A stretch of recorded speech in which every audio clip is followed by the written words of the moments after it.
Hello and welcome back to Crafty Concepts with Erin. I'm here today with the creative design team bringing you ideas for Christmas in July. As you can see, I do have a Christmas collection here on my desk. I did a little stash diving. This is called Comfort and Joy, and I chose this one because I love the traditional holiday colors, but I have a lot of the sticker sheet. As you can see, I think there's one missing, a tree here, and I still have a lot of the pattern papers because when this came out, I bought two of them because I loved it so much. I have this family photo just taken last Christmas. I'll tell you more about the story behind this photo during the video, along with some news about the Creative Design Team membership group. If you have been enjoying the Creative Design Team Christmas in July collaboration all week long, you know they've been sharing that we have a special reopening this week for our membership group, and I'm going to tell you more about the details there. But Julie and I are wrapping up the series this week, so hopefully if you have not seen them, you're going to want to check out all of the videos from the Creative Design Team, which I'll have listed in the description box below. I am scrap lifting a layout that I saw on Pinterest. I'll pop that up here in just a minute, but we have our VersaMat here. We're making a single page layout. I did create a frame style layout here, and I'm showing that to you because you can't see it on the VersaMat here, but it's this nice stripe paper on black cardstock, and I do think I want my stripes running up and down there. So we'll go ahead and get this lined up on my VersaMat. What I'm going to do is I've got my large 5x7 and I'm going to use pattern paper to create a bunch of trees behind the pictures. So this is a scrap piece of paper. This was already cut and it is 5 inches. So what I'm going to do is make a little measurement mark right in the middle at 2.5, and then I can bring in my paper trimmer. Somehow I managed to not capture the footage of me cutting all these trees. So what I did is I took the pattern paper and just cut various heights and sizes of little Christmas trees here. And all I did to create that look is super simple. You saw how I measured the halfway point of my rectangle, and then I just lined it up. I lined up that halfway measurement point to the bottom corner of my rectangle to make my triangle, and you just cut up and then you repeat that process on the opposite side. Super simple. Now you have a nice symmetrical triangle, and then these pieces can always be used for layering. You've seen layouts on the bottom where they layer the different angled pieces of paper, so don't throw these away because they're perfect for that look.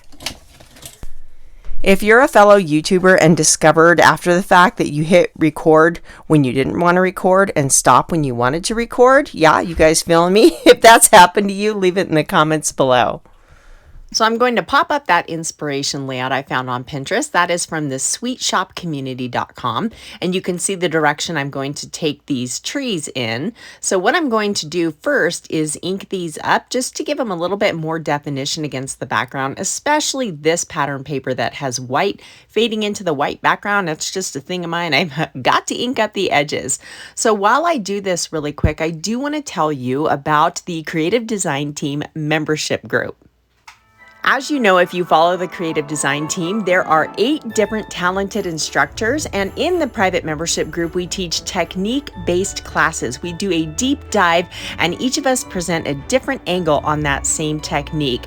There are also a library of classes ready to go. So if you sign up now, not only do you get the Creative Design Team card sketch gift, but you also have access to all of the 6 months of prior content already there.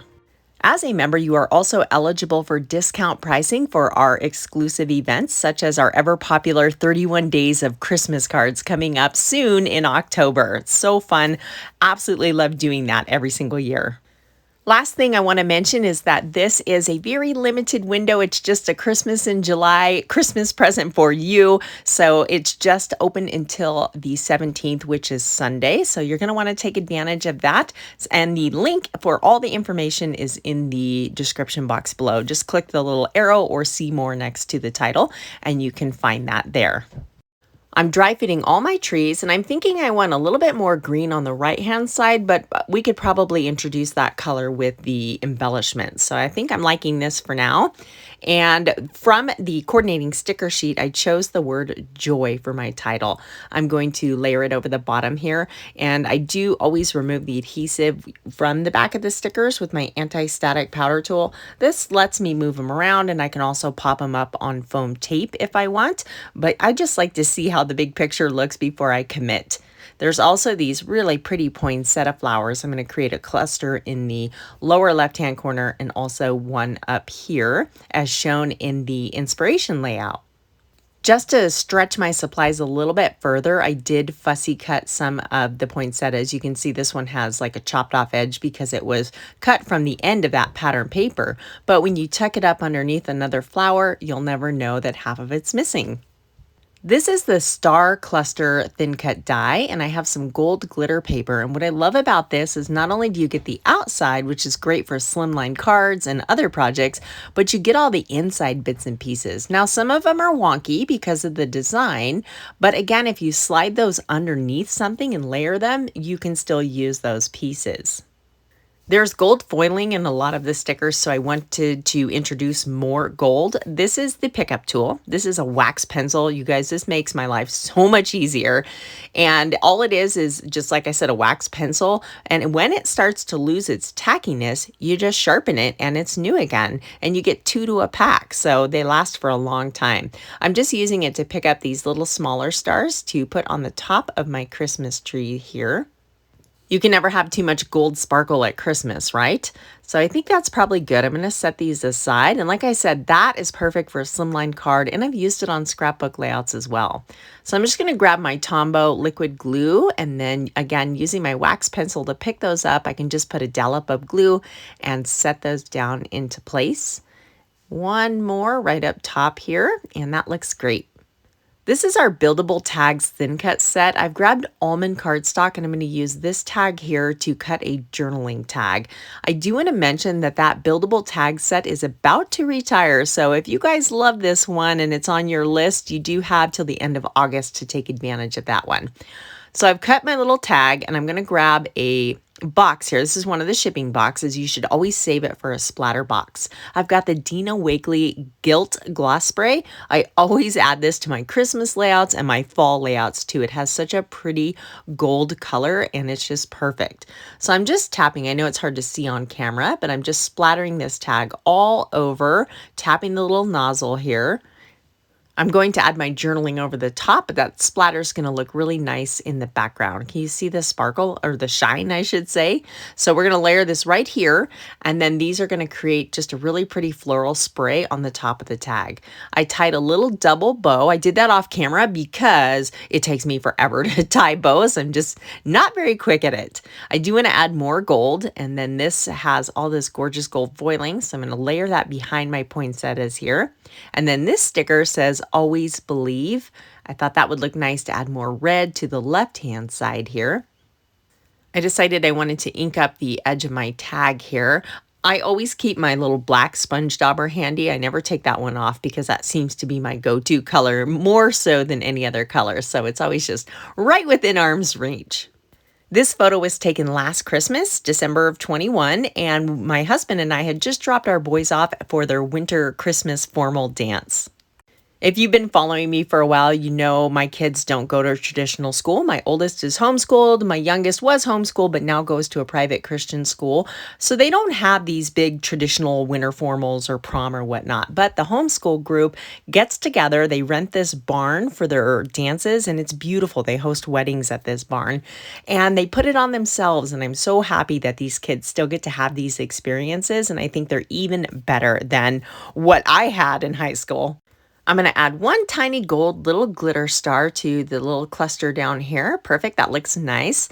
And now you'll notice when you look at my title, the color Glacier only appears in the Y. Now this is just my personal preference, but I don't like having just one random pop of color. I feel like it needs to be repeated elsewhere on the layout for just a better visual overall appeal. So I found these little tiny Christmas embellishments in my stash. These are from the original White Pines collection. collection, but it is that same glacier color. And so I'm just going to tuck these in each, the lower left and the upper right here, and that's perfect. That's all you need to repeat those colors and just, balance that overall feel. I think I want to add a little bit more of that gold Gilt spray to the background. So I'm laying down my all-purpose mat, and then I'm going to cover the areas that I don't want splattered. So I'm using some printer paper to cover up my photo and the embellishments, and always open this not over your project. And then I start tapping just in case any big drops fall. And look, you can see right below my hand, there's a big old drop. So that's why I do this. And then you can just splatter from there, and you're less likely to have any whoops, accidents. I have a link to the inspiration layout in the description box below. It's so fun to take something that inspires you and recreate it with your own twist and using what you have on hand. Don't forget to pop on over to Julie's channel to see what amazing projects she has for you. And here's a playlist to the entire Christmas in July collaboration from the creative design team. There's layouts and cards and lots of fun things to try. Thank you so much for watching, guys. I'll catch you next time.